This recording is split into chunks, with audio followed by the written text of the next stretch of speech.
Hi guys, with the release of Sonic X Shadow Generations on the horizon, I wanted to show 5 Easter eggs or references in the original Sonic Generations. Yes, the game is a huge reference to the entire series, but there are a couple things that not everyone talks about in Sonic Generations. So first of all, let's go over the stages, as I think this is cool. In the Whitespace Hub area, we have access to 9 stages, and each stage represents a different Sonic game, as well as each area before a boss fight representing a different era of Sonic. For example, the first 3 stages are Green Hill, Chemical Plant, and Sky Sanctuary. These stages represent Sonic 1, 2, and 3 and Knuckles respectively. All were Sega Genesis games, so they represent the classic era. Heck, the characters we rescue, assuming you do it in order, is Tails, Amy, and Knuckles. The same order of their debut games, but I digress. Next we have the Dreamcast era. The levels this time are Speed Highway, City Escape, and Seaside Hill, representing Sonic Adventure 1, Sonic Adventure 2, and Sonic Heroes. Sure, Sonic Heroes wasn't on the Dreamcast, but it's close enough. For our final 3 levels, we have the Modern Era. The levels this time are Crisis City, Rooftop Run, and Planet Wisp, coming from Sonic 06, Sonic Unleashed, and Sonic Colors. There are a couple Easter eggs for the stage entrances in Whitespace, but we'll talk about that later. However, the reason I wanted to talk about these 9 stages is because out of the 9 main stages, 3 of them are based on the first levels of their respective games. Green Hill, City Escape, and Seaside Hill are all the first levels of their games. And you know what? If we want to get technical, Crisis City is also the first level in Silver's story in Sonic 06. Speed Highway is the first action stage or level in Knuckles' story from Sonic Adventure. So out of the 9 stages, 5 of them are kind of like first levels. The reason for this is because Sonic Team actually let the fans vote on what stages to include from the various Sonic games, and this is what was chosen. There's another reason that I mentioned all 9 stages. For those of you that remember, Sonic Generations had a handheld version, which gameplay-wise is a very different game. First of all, most of the levels are changed. In fact, instead of 9 stages, there are 7. Green Hill Zone from Sonic 1 is still there, Casino Night Zone replaces Chemical Plant from Sonic 2, and we get Mushroom Hill instead of Sky Sanctuary for Sonic 3 and Knuckles. Moving to the Dreamcast era, Speed Highway is replaced by Emerald Coast from Sonic Adventure, City Escape is replaced with Radical Highway from Sonic Adventure 2. We then lost a stage from Sonic Heroes 06 and Unleashed, but gained a level from Sonic Rush, Water Palace. Finally, Planet Wisp was replaced with Tropical Resort from Sonic Colors. I honestly don't know how to feel about these changes, but with so many of them, Sonic Generations for the 3DS is a brand new game. An initial goal of the 3DS game was to be a celebration of Sonic's handheld games. The 3DS game doesn't necessarily meet that goal, however it does have popular levels from the respective games. For now though, I want to talk about the Big Brother console game, as the handheld version could be its own video. I want to show you guys the skill shop in Whitespace, as there are a couple Easter eggs right in front of us that we can miss. The first are the 2 green and red party hats. These green and red party hats were shown to us in the introductory cutscene of the game. Cream and Cheese were wearing them. Next in the shop, on the top left, we can see some Chow puppets hanging around. These puppets are a reference to Wento's puppet from Sonic Unleashed. From the shop, we can buy a Sega Mega Drive controller with infinite continues. This controller lets us play the original 16-bit 1991 Sonic game. I already own like 1,000 copies of Sonic 1, but I'm glad to have yet another way to play the game. And the infinite continue is not a lie. Every time you die, you'll come back to this screen, and you'll have 2 Sonics, so the infinite lives are great. Since we're already speaking about Sonic 1, one of the animations that classic Sonic does in Generations is taken directly from the 1991 original. So there are 3 animations. One where he taps his foot impatiently, a second where he checks his watch, and a third where he points for us to go. We can see the same foot tapping in Sonic 1. The second animation where he checks his watch is from Sonic 2. The point is unique to Generations. Finally, in Whitespace there's a collection room. But there's also a secret room to get to called the Statue Room. To access it, you need to hold down the back button on the Xbox 360 or the select button on the PlayStation 3. Then Sonic will jump into a hole that just appeared on the ground. From here we can now use the statue room where we can enter passwords to unlock the statues of characters. It doesn't do anything, but it's cool to see these models as this is some good fan service. These passwords can be found online. Unlocking these statues from inputting the passwords doesn't do anything, but it's cool to see all the models. Okay, let's shift gears and talk about some of the Easter eggs related to characters beginning with Knuckles.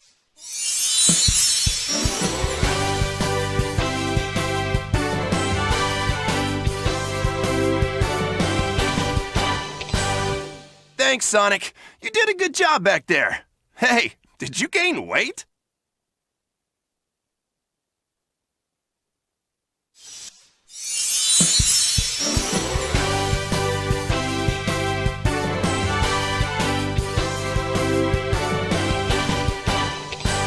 Thanks for the help. Not that I needed it, but it's good to have my sanctuary back. So there's two things here. Each character that we save has a different cutscene that plays. So if modern Sonic or classic Sonic saves them, there is a slightly different scene. For this cutscene specifically, besides Knuckles fat-shaming classic Sonic, I hope you guys notice what is in the background. It's a grape tree. This isn't random as it's a reference to the Sonic 3 and Knuckles game, where in the manual it stated that Knuckles' favorite foods are fruit, especially grapes. Now let's watch another cutscene. Is it me, or is that place we were just in awfully familiar? Not to me, but this place looks like something sucked all the life and color out of it. Totally strange. No stranger than rescuing genies in magic books or saving aliens in an interstellar amusement park. I'm more concerned about finding our friends. Hey Sonic, I saw something over there! This is one of my favorite cutscenes as it establishes a semblance of a timeline within the Sonic universe. When Sonic mentions saving genies in magic books or aliens in interstellar amusement parks, that's a clear reference to Sonic and the Secret Rings and Sonic Colors. Okay, that one was sort of obvious, but can you guys tell me where this reference is coming from? Thanks, Big Blue. That's the first time I've ever been stolen. The reference here is when Rouge calls Sonic Big Blue. Believe it or not, that is a reference to Sonic Chronicles The Dark Brotherhood on the DS. I'm going to say that I like this game just for the story and making Sonic be mean to everyone. Anyways, in Sonic Chronicles, it's not uncommon for Rouge to refer to Sonic as Big Blue. If you guys are interested in seeing all the different interactions, please check out the Stickman Guides channel. Finally, there's a Shadow the Hedgehog reference, the game, not the character. Yes, I know that this entire segment, or well, the game, is a reference. I mean, Sonic facing off against Metal Sonic, Shadow, and Silver is probably some type of reference to Sonic rivals, but this one may not be as well known. So regardless of how many Chaos Emeralds you have collected, Shadow's Chaos Emerald will always be the fourth Chaos Emerald we collect. This is a reference to the infamous line in the Shadow the Hedgehog game. Where's that damn fourth Chaos Emerald? Okay, let's take it easy in this next segment and just talk about some of the poses Sonic does. I know we talked about his idle animations before, but these poses are not idle animations. We need to work to see these. The first pose he does is his Sonic Adventure 1 pose. After finishing some tricks in the air, Sonic will pose like he did in the Dreamcast box art of Sonic Adventure 1. This same pose can be seen as the Trick Star trophy/achievement. Moving on, there are a couple of poses that both modern and classic Sonic do once we complete a stage that are references to other games. For example, when we complete a stage we get a rank. If we get a B rank as classic Sonic, he'll don this pose where he has his right arm across his chest and gives us the thumbs up. This pose has been seen before as it was in Super Smash Bros. Brawl for the Wii. This is his menu icon we see when selecting him, but also was the trophy for Sonic. Next is the modern Sonic's pose for getting a B rank. He just does a thumbs up pointing at himself. This time the pose comes from the Wii exclusive game Mario and Sonic at the Olympic Winter Games. Next are the A ranks. If we get an A rank, as classic Sonic, he'll do this familiar pose. This is how he poses in the original Sonic 1 box art. For the modern Sonic pose, this one was difficult to find, and I say that because I was not able to find it. However, this is what the pose is supposed to look like, and it comes from the Japanese website Sonic Channel. For those of you that don't know, Sonic Channel is an official Japanese website published and maintained by Sega, and somewhere on this site, Sonic does this same pose like he does in Generations. Sonic Channel really did make a big impact in this game though. Most of the statues in the statue room are based off the character artwork from the website. This one is pretty simple. On the main menu, we can see both classic and modern Sonic.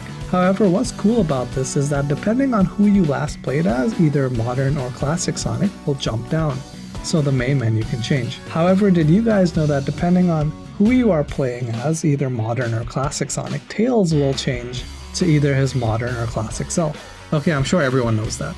I don't know why, but I just love this artwork. The PlayStation 3 menu screen for this game looks so clean too.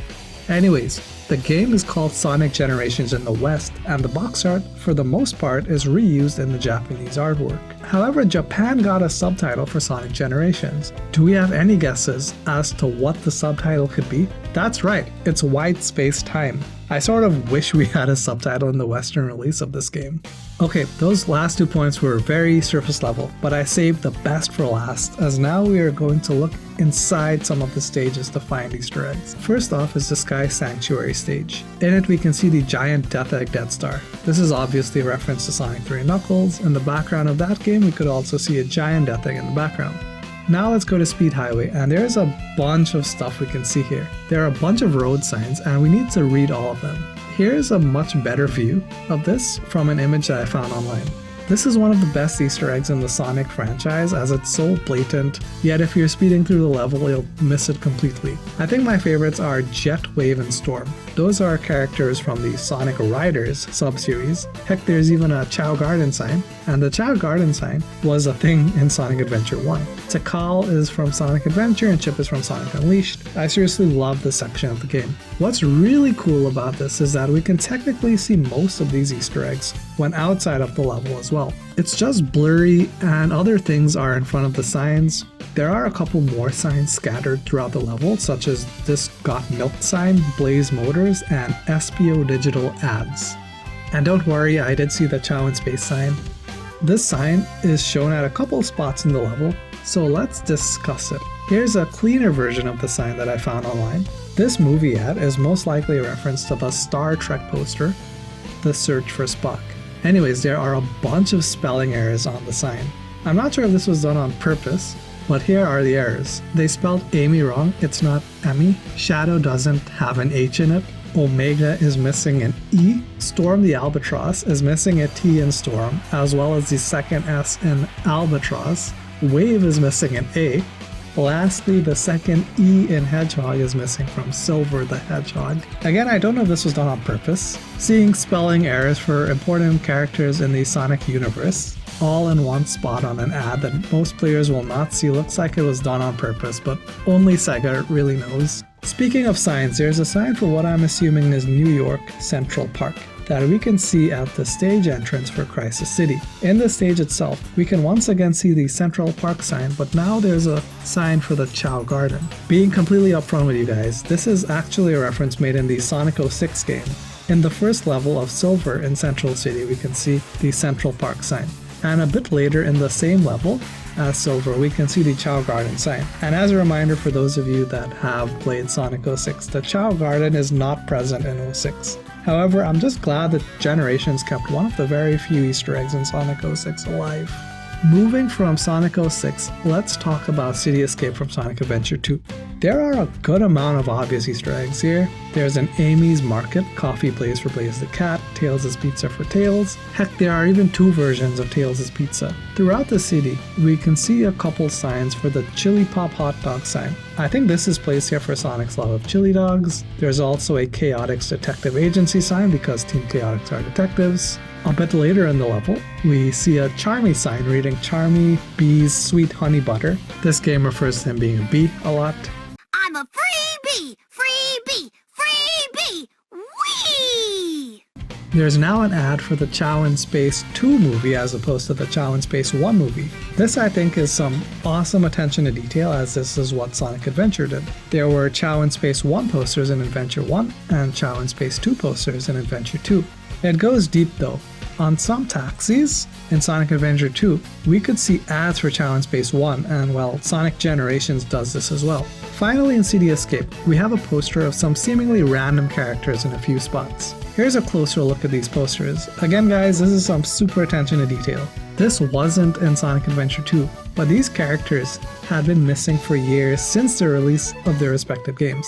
In the case of Ray the Flying Squirrel and Mighty the Armadillo, they definitely did not appear in any game since the 90s. It's only thanks to Sonic Mania that they are now somewhat known to newer Sonic fans, as I wouldn't expect newer fans now to go back and play Sega Sonic the Hedgehog to find these two. Anyways, there's another spelling mistake. Armadillo is spelled incorrectly.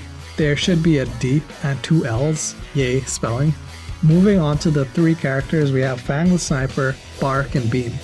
In the case of Bark and Bean, their 2 most recent Sonic games as of the making of the original Sonic Generations was in Sonic the Fighters. I also want to talk about the Sonic Unleashed level, Rooftop Run, which takes place in Spagonia from Sonic Unleashed. In the 2D Classic Sonic stage near the start, when you have to jump up the platforms, in the background we'll see a building. This building is Spagonia University, and all the flags in front are from the various countries we visit in Sonic Unleashed. The fun begins if we look at the 3D modern Sonic stage, and trust me, this is super duper hard to spot. Okay, did you guys see it? Maybe. So literally at the start where we can see Sonic stretching, we need to look at the Keep Out sign in the background. This isn't necessarily an Easter egg, but I think it's cool. The words underneath Keep Out all sort of mean keep out in other European languages. On the top left it reads Tengo Fuan, which is Italian and translates to keep it off. The top right has French words which translate to stay out. On the bottom left it has German words which translate to stay outside. Finally, on the bottom right it has Spanish words which translate to leave out. Please keep in mind I use Google Translate to translate all of these other languages, meaning they may not be exact translations. Regardless though, the point is that each of the other words on the sign are from other languages which basically mean keep out. Finally, did you guys know that there was a DLC for Sonic Generations? I legit didn't know about the existence of this DLC until making this video. Granted, it's just a pinball game, so it's not a must-buy or anything like that. However, just knowing that there's a DLC for Generations is sort of cool. We're now done with all the Easter eggs in Sonic Generations, at least for the PS3/360 versions of the game. I'm sure there will be even more with the shadow part added into Sonic Generations. As I've said a few times, this entire game is basically an Easter egg, so I try to focus on some lesser known things for this video, or at least lesser known or interesting things for me. There absolutely can be a part 2 or part 3, but at that point I might as well stream the game and nerd over the Blades of Grass and Green Hill Zone. I might do a similar type of video for the 3DS version of the game, but I'm not too sure how many people would be interested in that. I do hope you guys enjoyed this video. Please leave a comment telling me what you thought or if I missed something. Sonic Generations is one of my favorite Sonic games, but that's probably because it's made from the best levels of other Sonic games. This game is straight up fan service. For example, this is one of my favorite scenes in the game. Smack him! Not you! You've got this, Sonic. You can win, Sonic. Who are they? They are insignificant. You've got the power, Sonic. I just love the confusion of classic Dr. Eggman. This scene basically rewards players that know Shadow and Rouge debuted in Sonic Adventure 2, so classic Eggman wouldn't know about them. I love this stuff in Generations. Eggman also sort of confirms that Generation canonically takes place after Sonic Colors. Like, I didn't need to know this, but I appreciate it. My pleasure! Most excellent and efficacious Dr. Eggman of the past. After my most recent setback, I stumbled upon the primordial form of this unique creation. Like I said earlier in the video, I'm thankful for the references, just don't question anything. Anyways, this video is long enough and I can nerd about things in another video. Please do the stuff the algorithm likes, and I'll see you all next time. Thank you for watching.